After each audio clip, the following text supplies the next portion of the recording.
Louvado seja Deus, que a suprema consciência criadora do nosso planeta, o Cristo terráqueo, continue fazendo parte das nossas sagradas aspirações.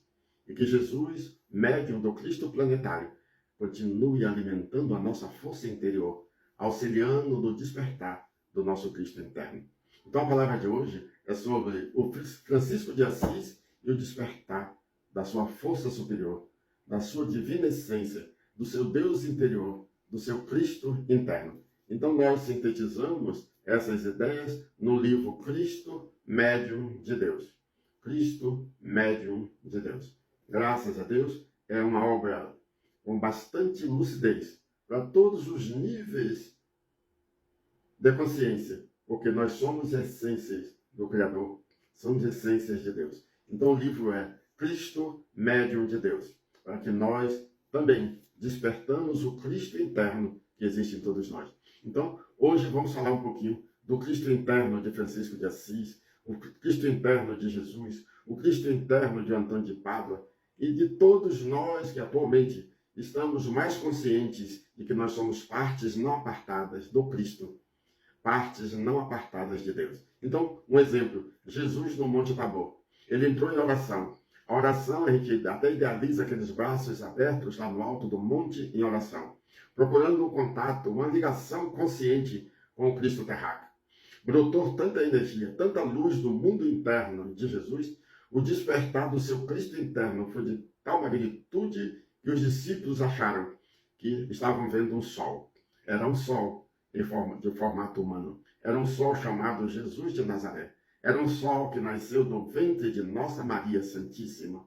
Era um sol filho de José. Então, esse sol, esse mestre luz, que permitiu, naquele colóquio com o Cristo terráqueo, sair tanta luz do seu Cristo interno que os discípulos confundiram, como se o sol estivesse voltado. Então, Francisco de Assis, o poeta do amor, no casebre, lembra daquela passagem que o Miramês descreve no livro Francisco de Assis?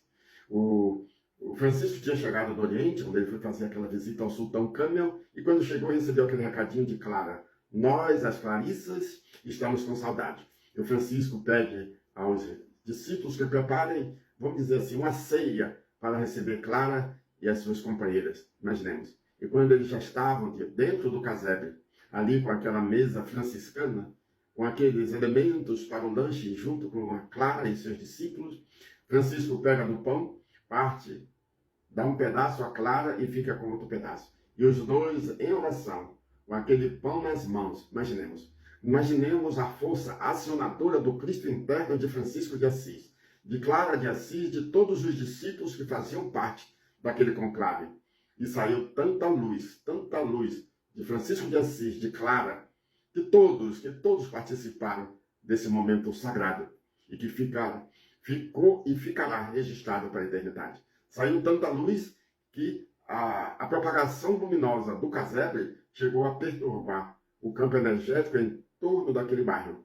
E as pessoas ali, preocupadas com o casebre dos franciscanos, que foram lá para apagar o fogo. E quando chegaram no casebre, encontraram tanta luz que saía do nosso Francisco de Assis e de Clara, a ponto deles acharem que os casebres estavam pegando fogo. Dá para a gente ter uma noção o que é o despertar do nosso Deus interior, o que é o despertar do nosso Cristo interno, o despertar da essência do Cristo que todos nós somos portadores. Então, imaginemos a alegria quando o arcanjo Miguel estava sempre visitando Francisco de Assis, principalmente lá no Monte Alverne. Imaginemos a alegria, o estado, a frequência mental de um Francisco de Assis. Imaginemos os seus chakras, em especial o chakra coronário. Como ficavam os chakras de Francisco de Assis?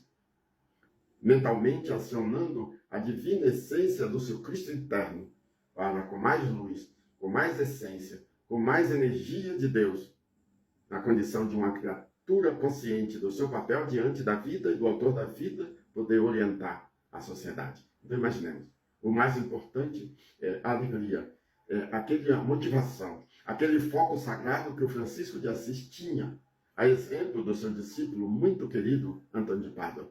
Diante das multidões, imaginemos, o Antônio de Pádua, médium de Jesus, intermediando a vontade do nosso mestre amado, o Nazareno Mestre, e a necessidade daquelas criaturas encarnadas, daqueles espíritos encarnados, daquela imensidão de doentes, ali ouvindo o porta-voz de Jesus, Antônio de Pádua. Então a gente tem uma noção. O campo de energia que era criado nos ambientes e que Antônio de Pádua, representando Jesus, através da sua misericordiosa voz, ele causava, ele criava. Então era o seu Cristo interno, a essência de Deus que todos nós somos portadores. A essência do Cristo interno em Antônio de Pádua, que se propagava em forma de ondas de amor, e aquelas pessoas com todas as doenças da época eram curadas. Então a gente tem uma ideia muito especial. A gente até sente, principalmente quem estava encarnado, junto com Francisco de Assis, sente saudade daquele ambiente, sente saudade de ouvir a sua voz, a voz da ternura, da brandura, a voz que conscientemente despertava consciências dos espíritos desencarnados naquelas almas benditas que estavam à volta de Francisco de Assis. Era a voz da misericórdia gerada por Antônio de Pádua, Francisco de Assis e esses porta-vozes do Cristo, porta-vozes de Jesus.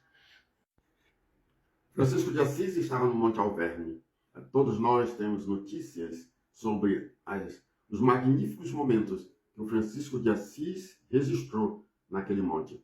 E quando, naquela noite, já por volta de 3 e pouco da manhã, Francisco de Assis em oração, ele teve aquela presença sagrada e consagrada vida, um representante direto, o médium do Cristo planetário, Jesus de Nazaré. Quando Francisco viu o seu corpo chagado, o que mais ele aspirava naquela encarnação era sentir as dores do Senhor. Imaginemos, quando ele viu o corpo sangrando, ele entrou no estado de êxtase, de sacralidade, motivação íntima. Graças a Deus, a gente imagina ele dizendo para ele mesmo, eu consegui sentir as dores do meu Senhor.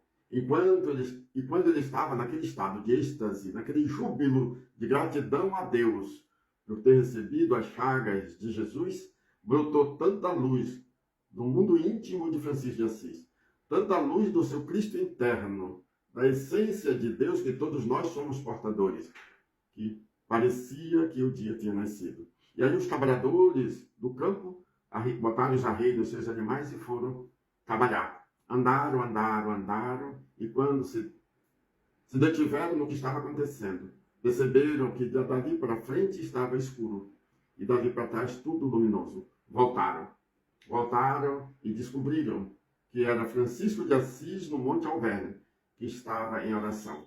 A luz que saiu do Cristo interno de Francisco de Assis foi de tal magnitude que os trabalhadores do campo pensaram que o dia já tinha nascido. Imaginemos o que é despertar a divindade que existe em todos nós. Então, o que nós queremos com o despertar desse nosso Cristo interno é que nós não nos descuidemos, orando e vigiando, porque o momento está muito propício para os elevados níveis de obsessão. Então, muito cuidado com a nossa vida mental, com os nossos panoramas. Criemos um foco luminoso onde nós queremos alcançá-lo ainda neste encarne, porque nós estamos no fim dos tempos. Então, muito cuidado. Não esqueçamos de que nós somos o que nós pensamos. Então, pensarmos bem, pensarmos na luz, pensar no Cristo é maravilhoso. Então, sejamos aquele sol que vai brotando na consciência dos nossos ouvintes, na mesma proporção que nós vamos despertando esse sol interno, ou nosso Cristo interno. Imaginemos as cores das nossas auras, as cores dos nossos ouvintes, o semblante das pessoas plenas de Deus, conscientes do seu Cristo interno, para auxiliar nos encarnados e desencarnados, o sentido sagrado da existência e também da essência no mundo ou no plano das dimensões luminosas. Que Deus, a suprema consciência desse universo, que o Cristo, a suprema consciência do nosso planeta, que Jesus, o anjo que nos envolve a todos, continue nos amparando e nos motivando para que nós consigamos, paulatinamente, irmos despertando a essência do Cristo amor, a essência do Cristo vida, a essência do Cristo esperança do nosso âmago, do nosso mundo interno. Que Deus continue conosco e que o Cristo Senhor, nosso irmão maior, Criador da terra, permaneça nas nossas aspirações. Paz para o mundo. Que Deus continue nos abençoando.